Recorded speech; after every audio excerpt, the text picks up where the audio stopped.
This is the Wushu Taichi Center in San Luis Obispo, and my instructor is Liu Yu. And she has been teaching here for over 20 years. She came from China. When she was 11 years old, she left home, was chosen to be a professional athlete, learning Wushu.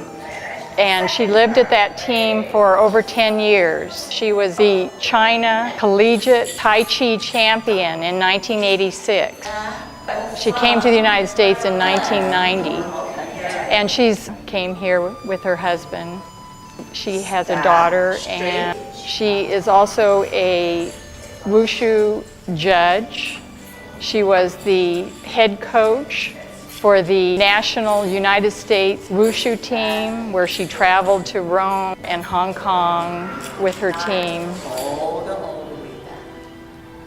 Well, the main things for Tai Chi, they need to be, focused on the inside their own body, more aware of their own body.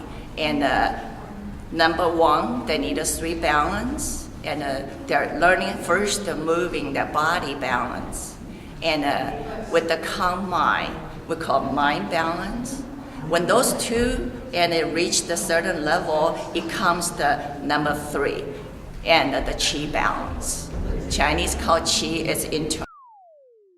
Cross, walk, cross, go, go, go. Okay. Jay, your next sound. Turn, feel the left hand. Go kick, step, step.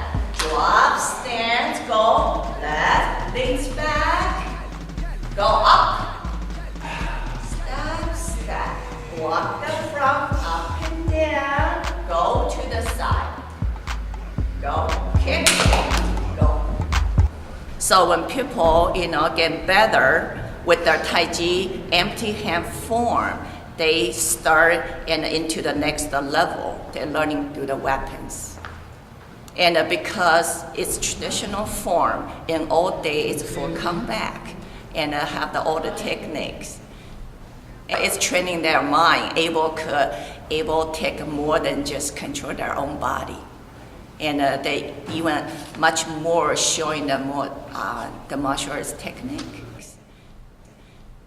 My name's Joe Lynch. This is Don Surf. We're now at the Wushu Taichi Center, where we have been practicing for what seems like 75 years, but actually it's just over 20 years. And though we should be a lot better than we are, we continue to practice and enjoy our instruction that we get from our teacher, Liu Yu, who has been wonderful for us, and it's been beneficial in a lot of ways. I'll let Dawn talk about how. Okay. Well, besides building strength, correcting posture, and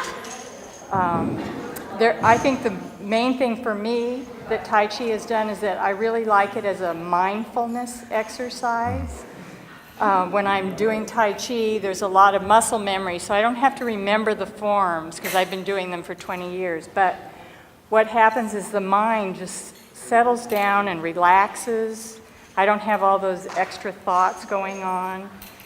And when the mind's relaxed, my body relaxes, and it just feels refreshing to me. It's good for the body. When I started, I had lots of injuries, and I'm not saying that I'm injury-free because I always find ways to hurt myself, but Tai Chi is great recovery. Like Don was saying, it's like a meditation in motion, and it helps you have a more relaxed body to move more efficiently. And plus, we get to use all these cool weapons. Good.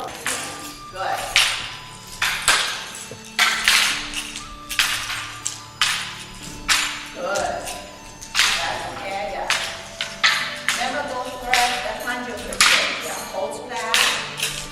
Yes, lift the lower down to the center. Wushu just means martial arts in Chinese, as I understand it. Modern Wushu, it's sort of very acrobatic, lots of jumps and for show, right?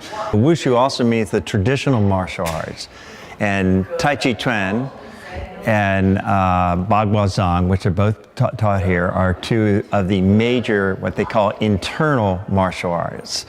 And that's mostly what is taught at this school, various styles of Tai Chi Chuan and a little bit of Bagua. The internal styles have an emphasis on working sort of from the inside out as opposed to an external style. The external style sometimes are associated with the Shaolin styles. I myself have studied other martial arts. I have a black belt in Hawaiian Kempo, very external. Everything comes from the outside.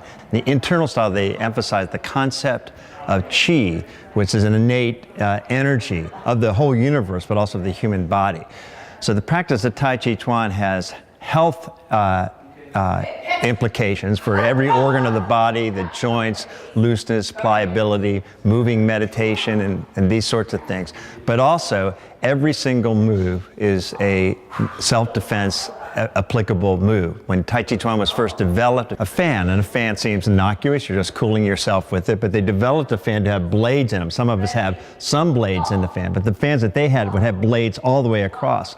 So when they open them, using a kind of internal power to open them, you could be slicing someone. It worked just like a sword. Move. When Tai Chi Chuan was first developed a few hundred years ago in Chen Village, it was developed as for self-defense, for guards and things like this, military background.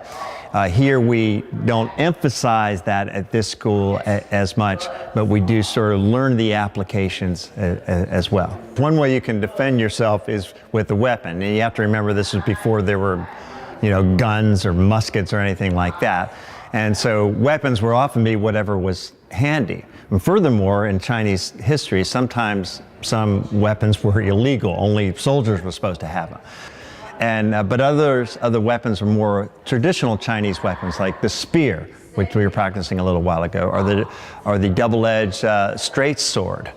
And so they would be used like if you had like a caravan of agricultural supplies and you were afraid that you might be robbed on the way, you'd have some bodyguards who had studied Tai Chi Chuan, and they would likely use various kinds of weapons as well as their empty hand techniques to defend both themselves. Learning Tai Chi requires two things. One, people need to have patience, and also take a time to practice. Everybody could learn Tai Chi. If people could walk, even people sit on the chair, they all can learn Tai Chi. And also Tai Chi good about it is good for all different ages. And Tai Chi is good for senior people and learning how to simply, how to move their foot, how to make a step, always centered in themselves. And the more forms they practice, they're able to move in their body and in a good way, and they know where to, their step. My name's Warren Gay. I've been doing this for about 16 or 17 years, and Liu is probably the world's best teacher. I really relate to the way that she teaches her Tai Chi. I just love it. It helps with balance. It helps with mental whatever, and I do it at home too, and we just have a great time in our class. And I would recommend it to anybody who can get involved. It's really wonderful, and it's for a lifetime. It'll last forever. Thanks for stopping by the Wushu Taichi Center, and I hope you've learned some good things about Tai Chi and Wushu, because we all love it, and it's helped us a lot. She and I co-authored a book about her life, because her life is so fascinating, and it's called Awakening the Sleeping Tiger, the True Story of a Professional Chinese Athlete.